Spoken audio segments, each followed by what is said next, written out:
BCS Chittagong শাখার 50তম BCS preliminary গণিত solve ক্লাসে আপনাদেরকে স্বাগত জানাচ্ছি। আমি মোহাম্মদ ইফতেখার আলম।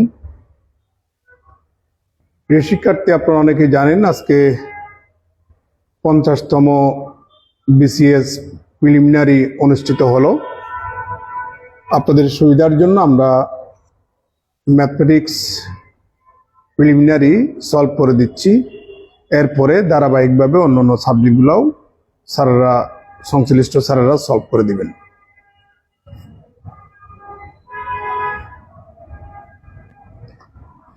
এখানে একটা প্রশ্ন হচ্ছে 2, 3, 4 এবং 7 সংখ্যাগুলির গড় বিচ্যুতি কত?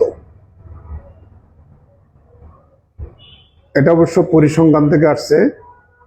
প্রশ্নটা স্ট্যাটিস্টিক্সের একটা প্রশ্ন। তো আমরা সেটা সলভ করি। আমাদের ব্যাখ্যার মধ্যে কোনটা আছে একটু দেখে নিই। অপশন হচ্ছে ক 0, ক হচ্ছে 2/3, গ হচ্ছে 3/2 আর ঘ হচ্ছে 4। যদি আপনি কতগুলা সংখ্যার গড় বিচ্যুতি যদি বের করতে চান, আগে আমরা সংখ্যাগুলির গাণিতিক গড়টা আমরা বের করব। তাহলে গাণিতিক গড় হচ্ছে, আমরা যদি x বার ধরি তাহলে 2 + 3 + 4 + 7 ডিভাইডেড বাই 4। তাহলে এখানে আমরা পাচ্ছি, ক্যালকুলেশন করলে আমরা 4 পাচ্ছি। তাহলে গড়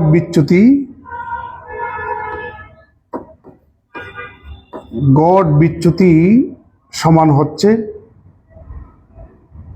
অ্যাবসলিউট ভ্যালু অফ 2 মাইনাস, এই যে প্রথম সংখ্যা থেকে আপনি গড় এটা বিয়োগ করবেন, প্লাস দ্বিতীয় সংখ্যা থেকে আপনি গড়টা বিয়োগ করবেন, প্লাস তৃতীয় সংখ্যা থেকে আপনি গড়টা বিয়োগ করবেন, প্লাস চতুর্থ সংখ্যা থেকে আপনি গড়টা বিয়োগ করবেন, ডিভাইডেড বাই 4। ক্যালকুলেশন করলে কত হয় একটু দেখি। অ্যাবসলিউট ভ্যালু অফ -2 তার মানে 2, প্লাস অ্যাবসলিউট ভ্যালু অফ -1 তার মানে হচ্ছে 1, প্লাস অ্যাবসলিউট ভ্যালু অফ 0 সমান 0, plus absolute value of 3 divided by 4 equal to 6 divided by 4, কাটলে 3 ডিভাইডেড বাই 2। আমাদের উত্তর হচ্ছে গ। প্রিয় শিক্ষার্থী, এবার আমরা পরের প্রশ্নে যাচ্ছি। 2/5, 3/5, 6/15 ভগ্নাংশগুলির লসাগু কত হবে? একটা ফর্মুলা আছে, শর্টকাট ফর্মুলা। যেহেতু আপনারা একটা প্রশ্ন সলভ করার জন্য সময় পাবেন 33 সেকেন্ড, আপনি লম্বাভাবে সলভ করতে পারবেন না, শর্টকাট নিয়মে আপনাদেরকে সলভ করতে হবে। নিয়মটা হচ্ছে,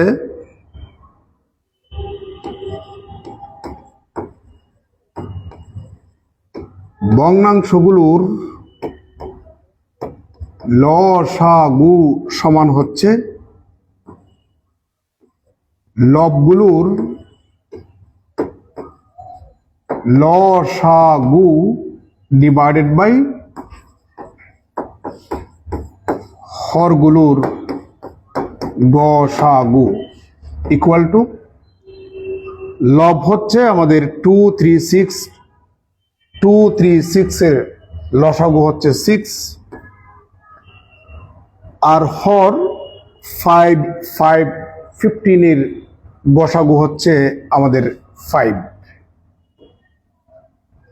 এ হচ্ছে আমাদের রেজাল্ট 6/5। উত্তর হচ্ছে আমাদের খ।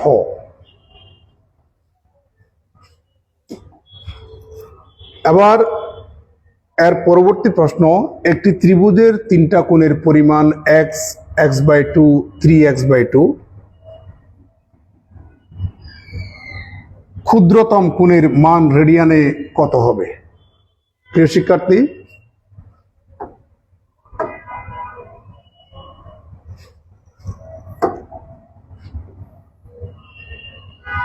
আপনারা জানেন একটা ত্রিভুজের তিনটা কোণ থাকে, আর তিন কোণের সমষ্টি 180 ডিগ্রি বা পাই রেডিয়ান। এখানে তিনটা কোণ দেওয়া আছে, x, x/2, 3x/2। এই তিনটা কোণের মধ্যে ক্ষুদ্রতম কোণ কোনটা? আপনি x যদি আপনি তিনোটা থেকে যদি বাদ দেন তাহলে পাবেন আপনি 1, হাফ, 3/2। এই তিনটা সংখ্যার মধ্যে সবচেয়ে ছোট হচ্ছে আমাদের হাফ। এবার তার সাথে আপনি x গুণ করে দেন, x, x/2, 3x/2, তার মানে x/2 হচ্ছে আমাদের ক্ষুদ্রতম কোণ। এখন তার মান কত হবে আমাদেরকে রেডিয়ানে তা বের করতে হবে। দেখা যাক। x plus x/2 plus 3x/2 ত্রিভুজের তিন কোণের সমষ্টি ইকুয়াল টু পাই রেডিয়ান। और x প্লাস এই দুটাকে ক্যালকুলেশন করলে আপনি পাবেন 2x equal to pi, 3x equal to pi. সুতরাং x ইকুয়াল টু পাই/3। এটা হচ্ছে x এর মান। তাহলে ক্ষুদ্রতম কোণ হচ্ছে x/2। তাহলে সুতরাং x/2 কোণটার পরিমাণ 1/2 ইন্টু, এবার x এর মান বসায় দেন, পাই/3 ইকুয়াল টু পাই/6। উত্তর হচ্ছে আমাদের ক। প্রিয় শিক্ষার্থী, আমরা নেক্সট অঙ্কটাতে আসি। যদি লগ, এটা 2 নয়, এটা হবে x, এটা ভুল হয়েছে প্রশ্নে। যদি লগ x ভিত্তিক 324 সমান যদি 4 হয় তাহলে x এর মান কত হবে?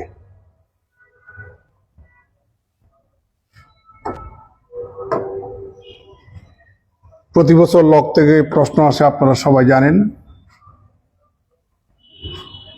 আমরা দেখি লগ x ভিত্তিক 324 ইকুয়াল টু যদি 4 হয়, লগের ধর্ম অনুসারে এই আর্গুমেন্ট 324 সমান হবে x⁴,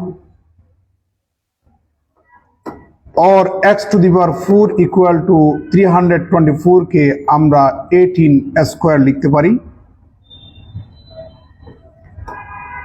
বর্গমূল করলে x² ইকুয়াল টু 18 হয়,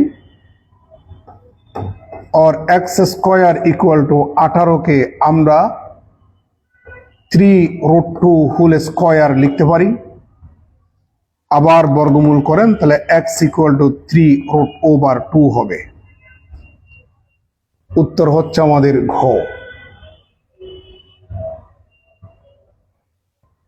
শিক্ষার্থী, এবার আমরা নেক্সট অঙ্কতে আসি। এটাও স্ট্যাটিস্টিক্স থেকে নেওয়া হয়েছে, পরিসংখ্যানের একটা অঙ্ক, সম্ভাব্যতার একটা অঙ্ক। 40 থেকে 50-এর মধ্যে একটি সংখ্যা দৈবভাবে যদি নেওয়া হয় তাহলে মৌলিক সংখ্যা হওয়ার সম্ভাবনা কত?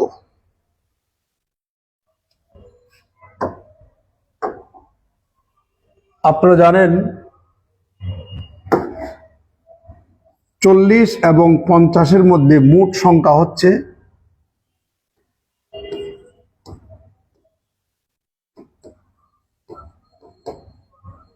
11টি। 41 থেকে 50 পর্যন্ত হচ্ছে 10টি, 40 একটা 11টি। আবার 40 থেকে 50-এর মধ্যে প্রাইম নাম্বার 3টা। আমাদের 40 এবং 50-এর মধ্যে মৌলিক সংখ্যা হচ্ছে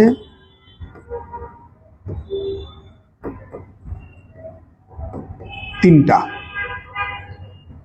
তাহলে মৌলিক সংখ্যা হওয়ার সম্ভাবনা হচ্ছে 3/11। তাহলে আমাদের প্রবাবিলিটি হচ্ছে 3/11।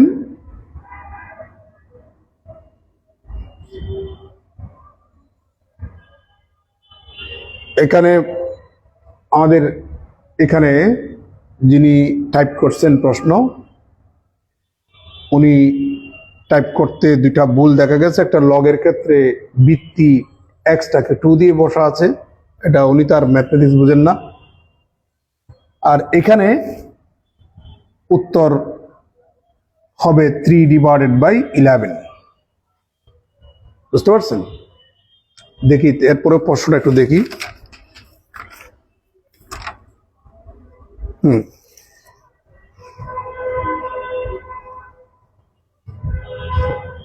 এটা 3 ছিল প্রশ্নের মধ্যে, আমি দেখলাম এই যে প্রশ্ন দেখলাম, তাহলে উত্তর হচ্ছে আমাদের 3/11। এবার আমরা আরেকটা a/c কে লিখা যায় a/b ইন্টু b/c। b যদি আমরা ক্যান্সেল করি ইকুয়াল টু a/b সমান হচ্ছে 2/3 ইন্টু আবার b/c সমান তাও 2/3 ইকুয়াল টু 4/9। তাহলে 4/9 কে আমরা 4:9 লিখতেই পারি। উত্তর হচ্ছে আমাদের গো। অনেকেই বলতেছে মানে প্রশ্ন অনেক কঠিন হয়েছে, আসলে কোনো প্রশ্ন কঠিন হয় নাই, প্রশ্ন খুব সুন্দর প্রশ্ন হয়েছে। এরপরে আরেকটা আমরা অঙ্ক দেখতে পাচ্ছি, x⁴ মাইনাস 2x প্লাস 1 কে x মাইনাস 3 দিয়া যদি ভাগ করা হয় ভাগশেষ কত হবে? এটা ভাগশেষ উপপাদ্য দিয়ে অঙ্কটা করা যায়। ভাগশেষ উপপাদ্য দিয়ে আমরা অঙ্কটা করব ইনশাল্লাহ। আমরা এই ফাংশনটাকে ধরে নিচ্ছি f of x, যেহেতু সে x এর function, equal to x⁴ minus 2x plus 1।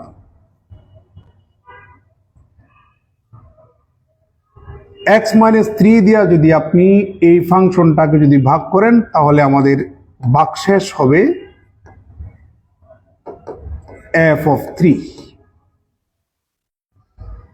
Equal two f of x সমান যদি x⁴ মাইনাস 2x প্লাস 1 হয়, f of 3 সমান জাস্ট আপনি x এর পরিবর্তে 3 বসাবেন, 3⁴ minus 2 into 3 plus 1 equal two 81 minus 6 plus 1 equal two 76।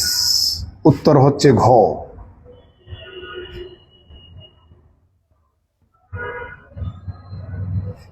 এবার আমরা নেক্সট অঙ্কতে যাচ্ছি।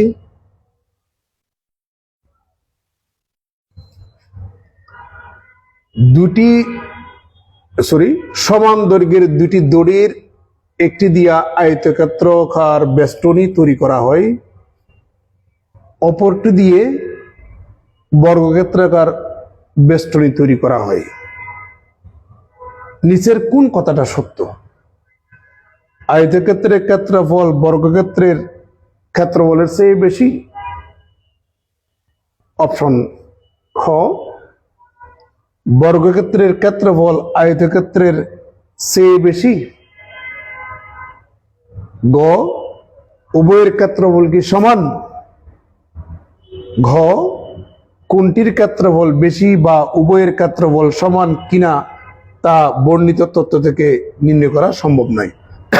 দেখা যাক, এখানে এটা একটা মানসিক দক্ষতার মতো একটা প্রশ্ন।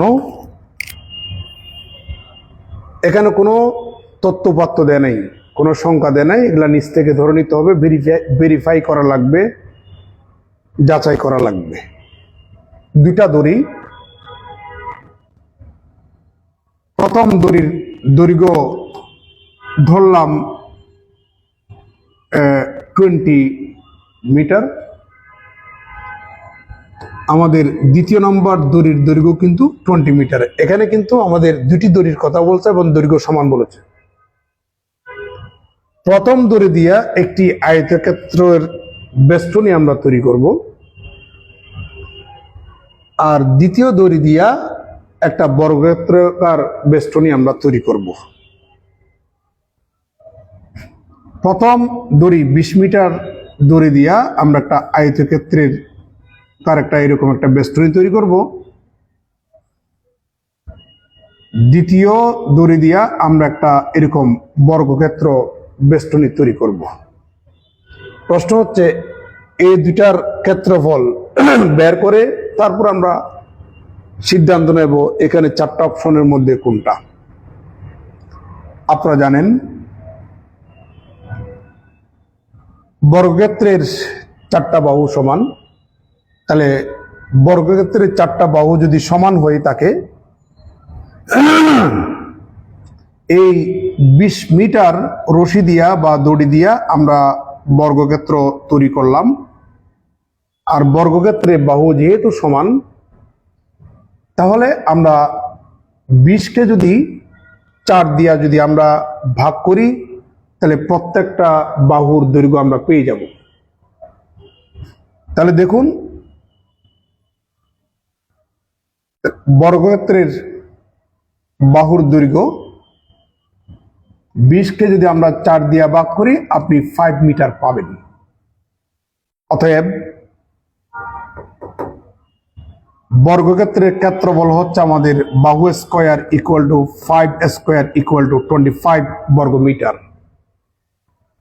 আবার এখানে আসি, এখান থেকে শুরু করে এখান থেকে শুরু করে এখান থেকে শুরু করে এখান থেকে টুক পর্যন্ত এটা হচ্ছে আমাদের 20 মিটার। আচ্ছা, এটা যদি আমাদের 6 মিটার হয় তাহলে এটাও 6 মিটার হবে, আর এটা যদি আমাদের 4 মিটার হয় তাহলে এটাও 4 মিটার হবে। এবার আপনি চারোটা যোগ করলে কিন্তু 20 মিটার হয়।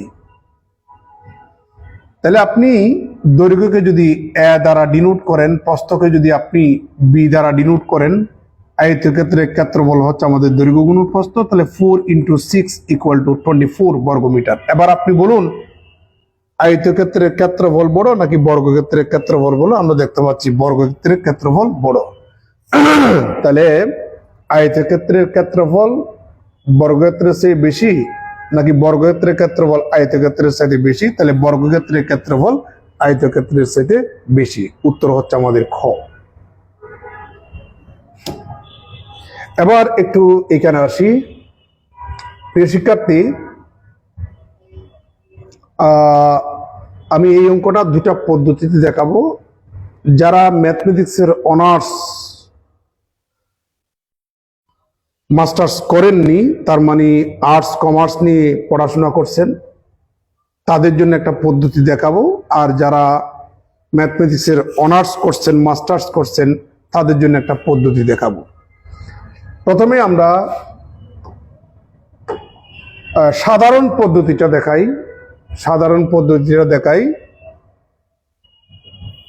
এই পদ্ধতি দিয়ে আপনি যারা আর্টসের স্টুডেন্ট তারাও করতে পারবেন, যারা কমার্সের স্টুডেন্ট তারাও করতে পারবেন, যারা সায়েন্সের ব্যাকগ্রাউন্ড তারাও করতে পারবেন। দেখুন, ax² + bx + c এরকম একটা ফাংশনের ক্ষেত্রে যেখানে a is greater than 0, এরকম একটা দ্বিঘাত ফাংশনের ক্ষেত্রে ক্ষুদ্রতম মান বের করার ফর্মুলা হচ্ছে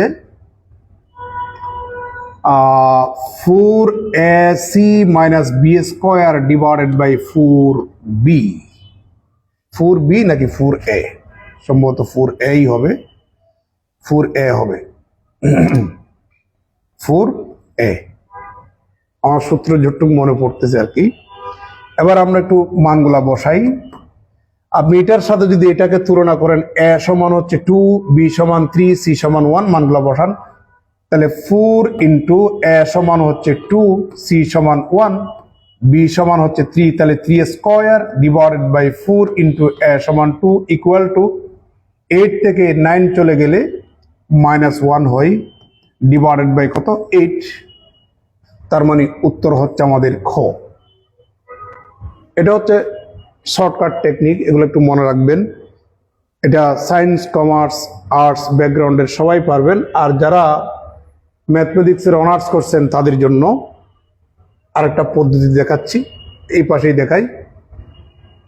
আমি যে ফাংশনটা দেখতে পাচ্ছি ওই ফাংশনটা নাম দিলাম f of x, 2x square plus 3x plus 1। যারা ম্যাথমেটিক্সের অনার্স করছেন আপনারা জানেন একটা ফাংশনের ম্যাক্সিমাম ভ্যালু মিনিমাম ভ্যালু কিভাবে বের করা যায়। এখানে অনেকগুলো পদ্ধতি আছে, তোর মধ্যে আমরা ডাবল ডেরিভেটিভ টেস্টটা এখানে ইউজ করব। তাহলে প্রথমে আপনি দুইবার ডিফারেন্সিয়েশন করুন। f prime of x equal to 4x plus 3 R f double prime of x equal to 4. For the existence of minimum value of this function, we have f prime of x equal to 0. This is the necessary condition for the existence of minimum value of this function. তাহলে এখানে আপনি f prime of x বসাই দেন, তাহলে পাচ্ছেন 4x plus 3 equal to 0. সুতরাং x equal to -3 divided by 4. This is the critical point. এখন আমরা test করব, এই মানটা ডাবল ডেরিভেটিভসে বসাবো। ডাবল ডেরিভেটিভসে যদি আমরা বসাই -3 ডিভাইডেড বাই 4 বসালে আমরা রেজাল্ট ঠিকই 4 পাবো। This is greater than 0. This is the sufficient condition for the minimum value. যেহেতু ডাবল ডেরিভেটিভস গ্রেটার দেন 0 আসছে, অতএব এই বিন্দুতে ফাংশনটার মিনিমাম ভ্যালু এক্সিস্ট। তো আপনি x এর এই ভ্যালুটা ফাংশনটাতে বসালে ফাংশনটার আপনি মিনিমাম ভ্যালু পেয়ে যাবেন। আমরা বসাই 2 into -3 divided by 4 whole square plus 3 into -3 divided by 4 plus 1 equal to 2 into 9 divided by 4 minus 9 divided by 4 plus 1। Sorry, এটা হবে আমাদের 16 ইকুয়াল টু 9 ডিভাইডেড বাই 8, আর এখানে 18 divided by 8 plus 1 equal to 9 থেকে 18 চলে গেলে আরো 9টা থাকে 8 বাই ইকুয়াল টু আপনি এখানে ক্যালকুলেশন করলে -1 ডিভাইড বাই 8 পাচ্ছেন। দেখছেন সেম রেজাল্ট আসছে, রেজাল্ট কিন্তু সেম আসছে। দেখতে পাচ্ছেন দুটা পদ্ধতি আমরা এখানে অনুসরণ করলাম। এটা শর্টকাট পদ্ধতি আর এটা সায়েন্সের যারা আছেন তাদের জন্য। এবার হচ্ছে আমাদের পরবর্তী প্রশ্ন। এখানে কি বললো, একটা সেট, এই সেটের উপাদান হচ্ছে সে সকল স্বাভাবিক সংখ্যা যারা 4 সহ 4 থেকে ছোট। তাহলে এ সেটের পাওয়ার সেটে কয়টা উপাদান থাকবে, এটাই প্রশ্ন। প্রিয় শিক্ষার্থী, স্বাভাবিক সংখ্যা হচ্ছে ধনাত্মক পূর্ণ সংখ্যা। This is the set of natural number. স্বাভাবিক সংখ্যার সেট 1 থেকে স্টার্ট হবে, 1 2 3 4 5 ইত্যাদি। তাহলে খেয়াল করুন, আমাদের সেটের উপাদান হচ্ছে x, যারা সবাই স্বাভাবিক সংখ্যা লেস দেন ইকুয়াল 4। তার মানে আমাদের এই চারটা 1 2 3 4। তাহলে the number of element n সমান হচ্ছে আমাদের চারটা। এই সেটের মধ্যে আমাদের চারটা উপাদান। তাহলে তার পাওয়ার সেটে কয়টা উপাদান থাকবে, উপাদান বের করার ফর্মুলা হচ্ছে 2 টু দি পাওয়ার n। তার মানে 2 two the power 4 equal two আপনি এখানে পাচ্ছেন 16। এ হচ্ছে আমাদের অপশন।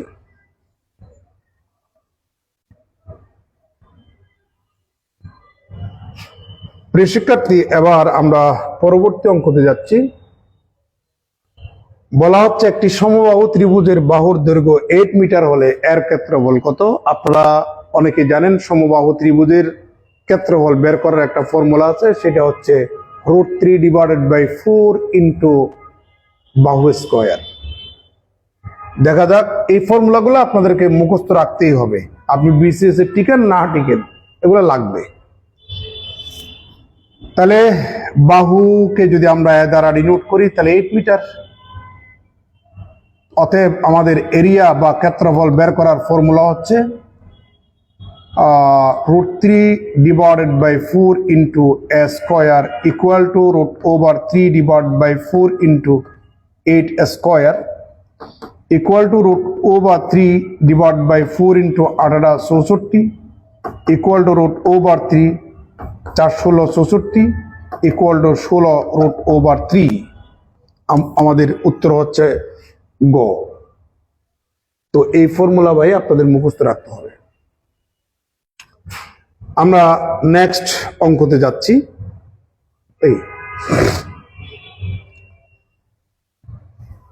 এটা একটা ইনইকুয়ালিটি উইথ অ্যাবসলিউট ভ্যালু।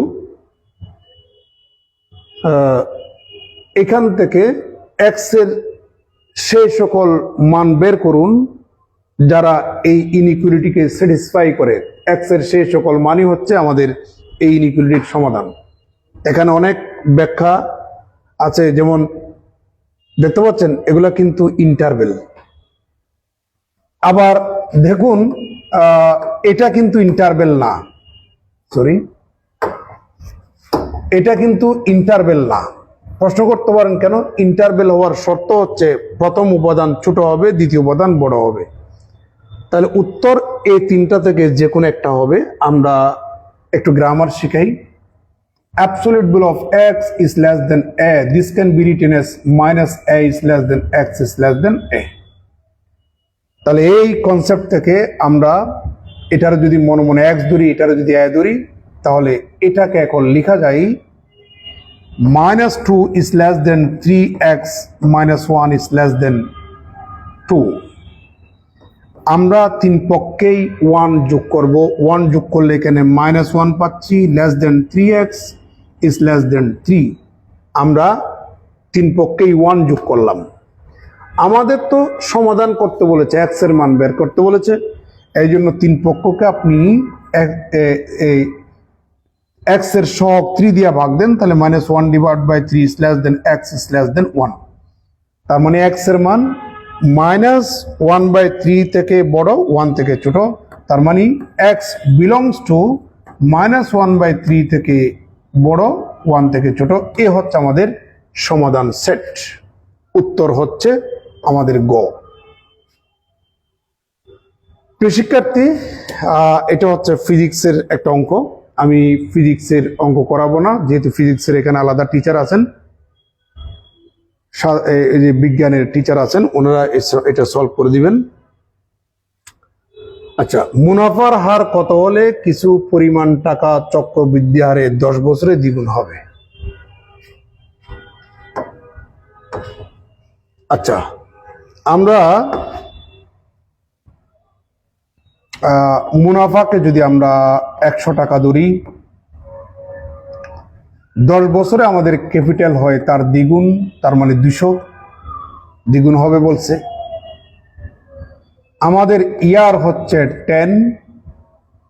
মুনাফার হারকে যদি আমরা আর ধরি, তাহলে ফর্মুলা হচ্ছে C equal to P into 1 plus R whole to the power n। প্রিয় শিক্ষার্থী, এখানে আমরা মানগুলা বসাই। 200 equal to 100, 1 plus R whole to the power 10। কাটেন, এখানে 2 পাবেন। আমি বাকি ক্যালকুলেশনগুলা এই পাশে করি। তাহলে 1 plus R whole to the power 10 equal to 2। তারপরে হচ্ছে বাকি ক্যালকুলেশন এখানে করি। তাহলে 1 plus R equal to 2 to the power 1/10। 2 to the power 1/10 সমান এখানে পাবেন সম্ভবত 0.0 0717 হয়তো না 0.0717 এরকম একটা পাবেন। ঠিক আছে, এটা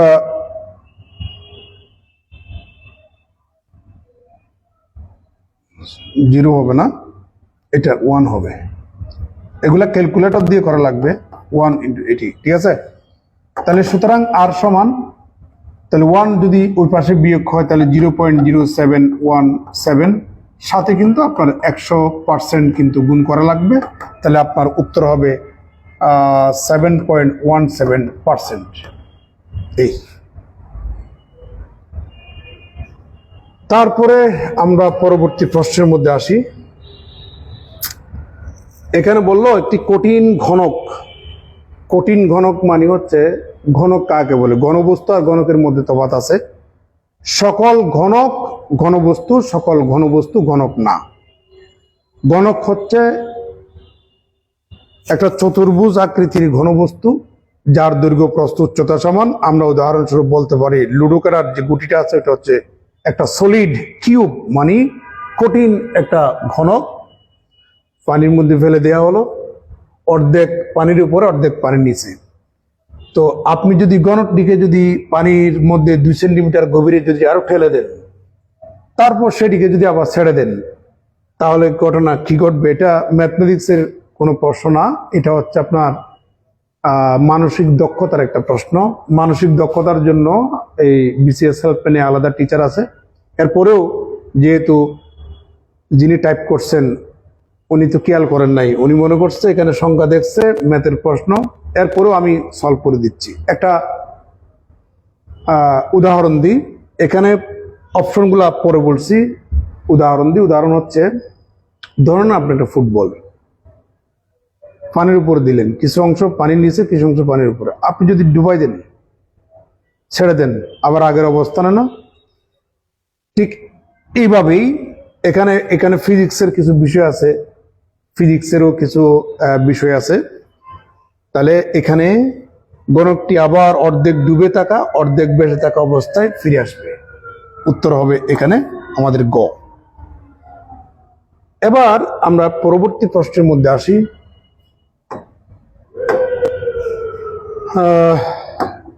এটা একটা কি দেখা যাচ্ছে? আমার এটা চলতেছে। আচ্ছা, এটা একটা ফাংশন। এটাকে যদি আমরা বিস্তার করি, বিস্তার করার পরে মধ্যপদ কততম পদ হবে? প্রথমে আমরা একটু জেনে নিই মধ্যপদ কয়টা। ঠিক আছে, ধরে নেন a plus B whole square equal to a square plus twice a b plus b square. এখানে দুইটা পদ আছে, দুই পদ বিশিষ্ট ফাংশনকে বলা হয় বাইনোমিয়াল। 3 পদ বিশিষ্ট ফাংশনকে বলা হয় ট্রাইনোমিয়াল। 1 পদ বিশিষ্ট ফাংশনকে বলা হয় মনোমিয়াল। তাহলে দ্বিপদ বিশিষ্ট ফাংশনের পাওয়ার যেটা, ওটা যদি ইভেন নাম্বার হয়, জোট সংখ্যা হয়, তাহলে তার মাঝখানের পদ থাকবে একটা। আর যদি বিজোট হয় তার মধ্যপদ হবে দুইটা। আমরা এখনো জানি না এটার পাওয়ার। এখানে কিন্তু 7 দেখতে পাচ্ছেন, এটা তো 7 নাও তো হইতে পারে, এটা বিজোট না হইয়া জুড়ে হইতে পারে। দেখা যাক আমাদের ক্যালকুলেশনে কি বলে। x square minus 2 plus 1 divided by x square whole to the power 7 can be written as x square minus 2 into 2 এর সাথে কিন্তু মনে একটা 1 আছে, আমরা সেই 1 কে x into 1 by x লিখতে পারি, plus 1 by x square whole to the power 7 equal to a square minus 2ab plus b square। তার মানে x minus 1 by x whole square whole to the power কিন্তু 7 equal to x minus 1 by x whole to the power 14। এই যে দেখেন আমাদের সংখ্যাটা কিন্তু even, সংখ্যাটা যদি ইভেন হয় মধ্যপদ কিন্তু একটা হবে, তাহলে সেটা মধ্যপদ বের করার ফর্মুলা হচ্ছে n ডিভাইডেড বাই 2 প্লাস 1 তম পদ। তাহলে n সমান কত? n সমান হচ্ছে power 14 divide by 2 plus 1 equal to 7 plus 1 equal to 8 তম পদ। তার মানে আমাদের অষ্টম পদ।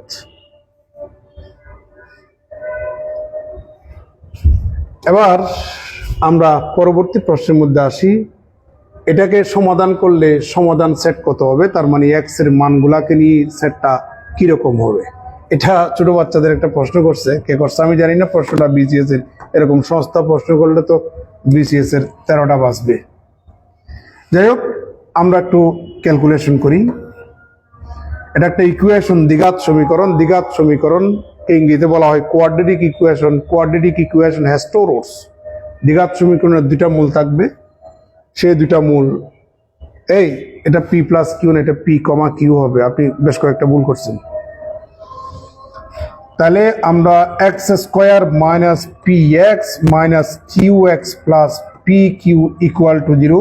এখান থেকে এক্স কমন নেন, এক্স মাইনাস পি, এখান থেকে কিউ কমন নেন, X minus P equal to 0। তাহলে এখানে পাচ্ছেন X minus P into X minus Q equal to 0। আপনি এক্স এর মান পাচ্ছেন পি এবং কিউ, এই দুইটা। এখানে প্লাস হবে না, এটা কমা হবে।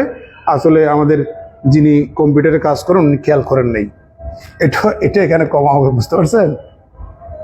ঠিক আছে, কমা হবে, এটা প্লাস হবে না। যারা আপনারা দেখতে পাচ্ছেন এটা পি কমা কিউ হবে, উত্তর ক।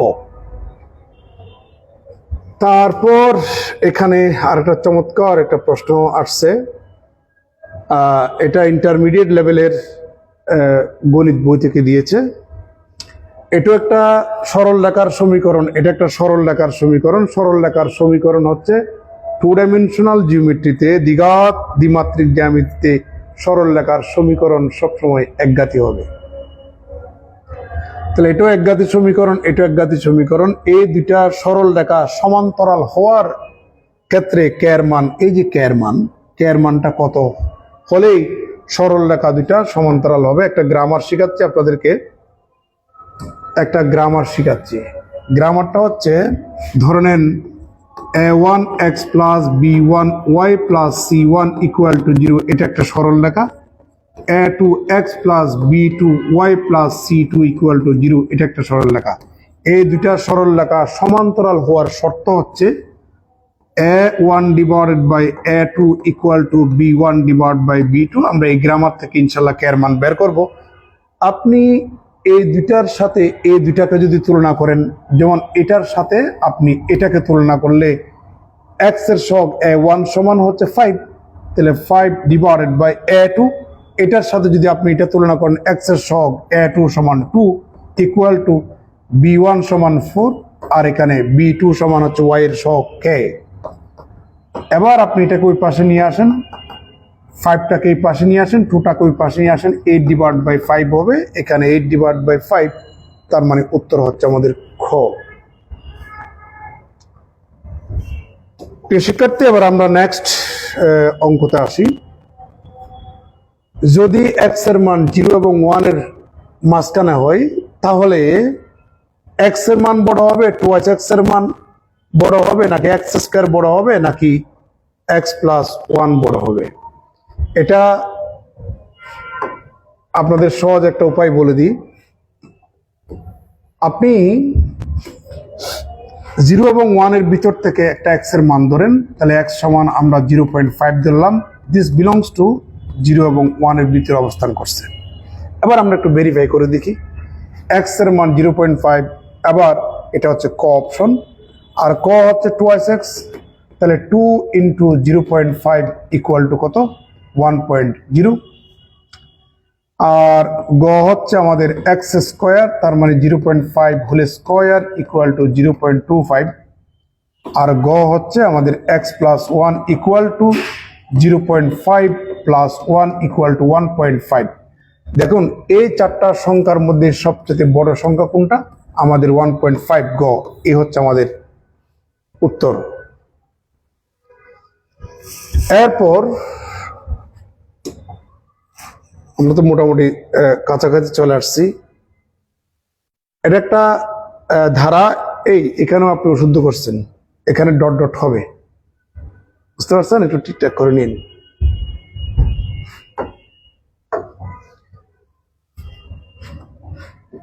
এটা একটা ইনফাইনিট সিরিজ, এই সিরিজটার যোগফল কত হবে? ইনফাইনিট সিরিজ, দেখি এটা এই সিরিজটা গুণোত্তর ধারা কিনা, দেখি গুণোত্তর ধারা। গুণোত্তর ধারার ক্ষেত্রে আমাদের যোগফল বের করার ফর্মুলা হচ্ছে a divided by 1 minus r if absolute value of r is less than 1 হয়। দেখা যাক, এটা হচ্ছে প্রথম পদ। গুণোত্তর ধারা কিভাবে বুঝবেন? আপনি যে দ্বারার পরবর্তী পদকে তার পূর্ববর্তী পদ দিয়া যদি ভাগ করেন, প্রতি ক্ষেত্রে ভাগফল যদি সেম হয়, রেশিও যদি সেম হয়, সে দ্বারাকে বলা হয় গুণোত্তর ধারা। তো আপনি হাফকে 1 দিয়ে ভাগ দেন, -1 দিয়ে না, 1 দিয়ে ভাগ দেন, তাহলে রেশিও হচ্ছে হাফ। 1/4 কে হাফ দিয়ে ভাগ করলে হাফ হবে, 1/8 কে 1/4 দিয়ে ভাগ করলে হাফ হবে। তাহলে এখানে আমাদের আর সমান হচ্ছে -1/2, যেহেতু মাইনাস আছে। আর এ সমান হচ্ছে আমাদের প্রথম পদ 1। তাহলে সুতরাং অ্যাবসলিউট ভ্যালু অফ আর তথা অ্যাবসলিউট ভ্যালু অফ -1/2 সমান হাফ ইজ লেস দেন 1, এই শর্ত ফুলফিল করছে। তাহলে সুতরাং আমার সাম বের করার ফর্মুলা হচ্ছে a divided by 1 minus R. a সমান হচ্ছে 1 divided by 1 minus half equal to 1 divided by, এটারে ক্যালকুলেশন করলে 3 ডিভাইডেড বাই 2 হবে, ইকুয়াল টু 2 ডিভাইডেড বাই 3। উত্তর হচ্ছে, কই গেল? উত্তর হচ্ছে 2/3। এটা ওই পৃষ্ঠায় আছে, 2/3 2/3 2/3 2/3 2/3, কই গেল? এই যে উত্তর গ, 2/3। এবার এটাতে আসি।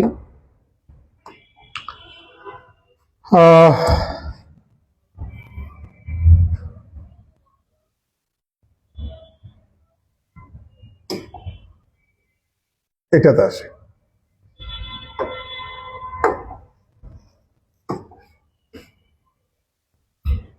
এটা একটা ধারা, এটা আবার ইনফাইনিট সিরিজ নয়, কারণ এখানে আমাদের ফাইনিট লাস্ট নাম্বার হচ্ছে, ফাইনিট লাস্ট উপাদানটা।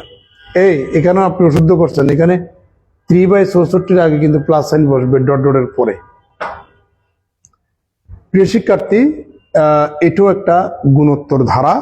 এই ধারার কয়টা পদ আছে? কেমন? আচ্ছা, আমাদের এখানে প্রথম পদ হচ্ছে আমাদের 3। গুণোত্তর দ্বারা কিভাবে বুঝবেন? আপনি 3/2 কে 3 দিয়ে ভাগ করেন, হাফ হবে। 3/4 কে 3/2 দিয়ে ভাগ করেন, হাফ হবে। এভাবে পরবর্তী পদকে তার পূর্ববর্তী পদ দিয়ে যদি ভাগ করেন, প্রতি ক্ষেত্রে ভাগফল যেহেতু সেম, অতএব ধারাটি গুণোত্তর ধারা। এখানে সেই ভাগফল রেশিওকেই আমরা আর দ্বারা ডিনোট করব। আর সমান হচ্ছে 1 ডিভাইডেড বাই 2, ঠিক আছে? আর এটাকে আমরা an ধরে নেব। n সমান হচ্ছে a into r two the power n। এটা হচ্ছে আমাদের ফর্মুলা।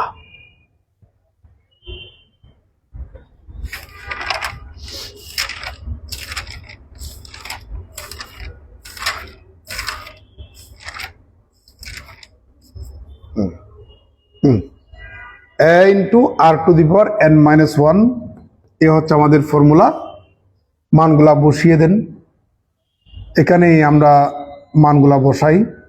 n সমান হচ্ছে আমাদের 3 ডিভাইডেড বাই 64, a সমান 3, r সমান half, whole to the power n-1। আমরা n এর মান বের করব, তার মানে আমাদের মোট কয়টা পদ আছে সেটা এখান থেকে বের হয়ে যাবে। তাহলে এখানে পাচ্ছেন আপনি 1 ডিভাইডেড বাই 64 ইকুয়াল টু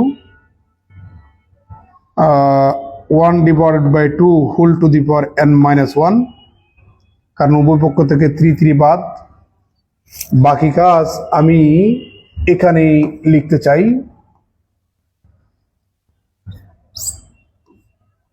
और इस 1/64 के আপনি 1/2 হোল টু দি পাওয়ার 6 লিখতে পারবেন equal to 1/2 whole to the power n-1।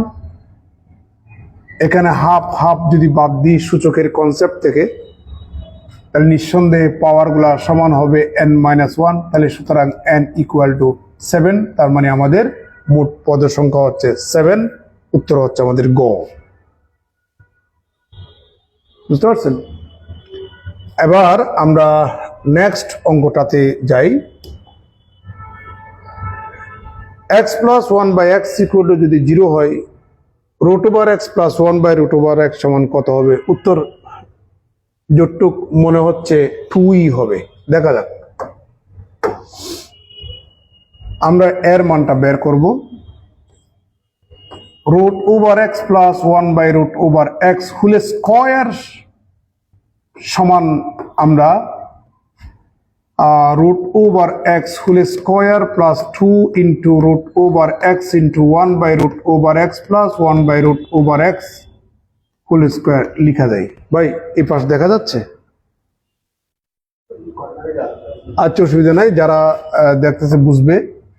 এখানে x পাচ্ছেন আর এখানে পাচ্ছেন 1/x, এটা একটা ব্র্যাকেটে, আর this and this cancel 2 equal to, এটা সমান প্রশ্নের মধ্যে দেওয়া আছে 0 ইকুয়াল টু 2। এটা হচ্ছে আমাদের x plus 1/√x plus 1/√x whole স্কয়ারের মান। তাহলে বর্গমূল করেন, তাহলে √x plus 1/√x equal to √2। উত্তর হচ্ছে ঘ। প্রিয় শিক্ষার্থী, এবার আমরা এর পরবর্তী প্রশ্নের মধ্যে দেখতে পাচ্ছি একটা সেট 3টা উপাদান আছে, তার প্রকৃত উপসেট কয়টা আছে? প্রকৃত উপসেট বুঝেন তো? একটু উদাহরণ দিই, তাহলে বুঝাইতে আমার সুবিধা হবে।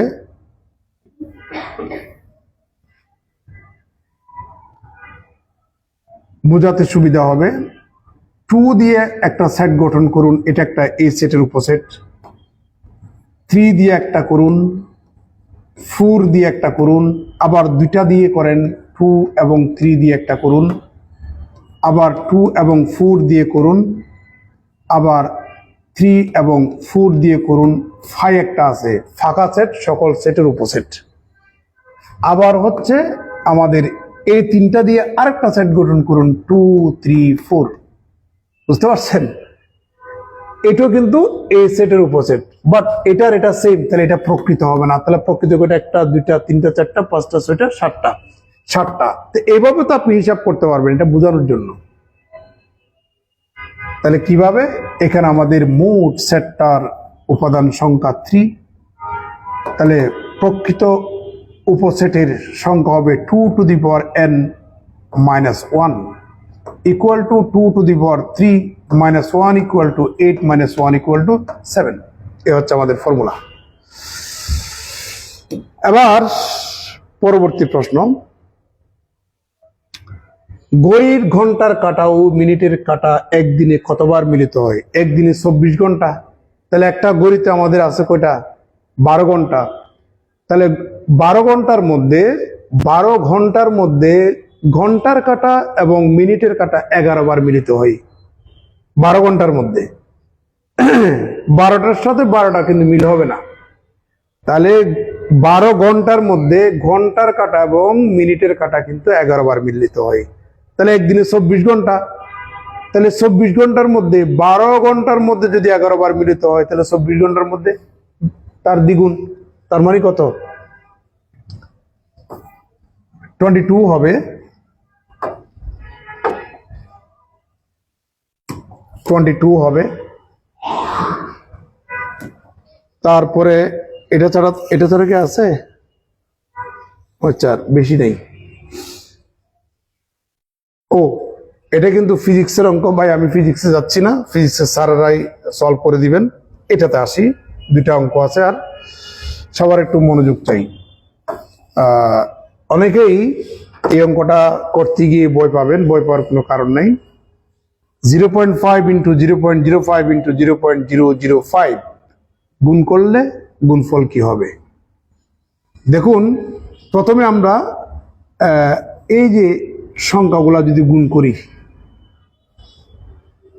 নন জিরো সংখ্যাগুলা যদি গুণ করি, 3 5 গুণ করলে হয় 125। এবার আপনি দশমিকের পরে কয়টা ঘর আছে, এখানে আপনি একটা ঘর পাচ্ছেন, এখানে কিন্তু 2টা, এখানে 3টা, মোট কয়টা হলো? 6টা। তাহলে আমাদের গুণ করার পরে যে রেজাল্টটা পাবো, দশমিকের পরে 6 ঘর হবে, এগুলো একদম লাস্ট হবে। তাহলে এখানে 3টা, এখানে আরো 3টা, মোট 6 হলো। এর আগে কিন্তু দশমিক। এ হচ্ছে আমাদের রেজাল্ট ঘ। এগুলো হচ্ছে শর্ট টেকনিক আর কি। তারপরে আমাদের এখানে এটা একটা মানসিক দক্ষতার একটা প্রশ্ন। লামিয়া একটা মেয়ে একটা শ্রেণীতে সামনে থেকে নবম, পিছন দিক থেকে 36তম হলে শ্রেণীতে শিক্ষার্থী কতজন? শিক্ষার্থী কতজন? আচ্ছা, সামনে থেকে আমাদের 9, পিছন দিক থেকে আমাদের 36। তাহলে মোট শিক্ষার্থী হচ্ছে, ফর্মুলা, শিক্ষার্থী হচ্ছে L প্লাস T মাইনাস 1, তার মানে 9 plus 36 minus 1 equal two 45 minus 1 equal two, তাহলে আমাদের মোট শিক্ষার্থীর সংখ্যা হচ্ছে 44। প্রিয় শিক্ষার্থী, আপনারা ভালো থাকবেন, সুস্থ থাকবেন, আপনাদের সুস্বাস্থ্য দীর্ঘায়ু কামনা করছি। আমার জন্য দোয়া করবেন, মাঝে মাঝে আপনাদের সেবা করতে আসবো, ঠিক আছে? এই কামনাই। আসসালামু আলাইকুম রহমতুল্লাহি ওয়া বারাকাতুহু।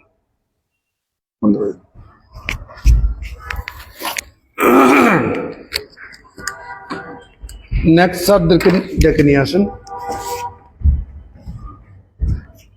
আর বাচ্চারা আসছে?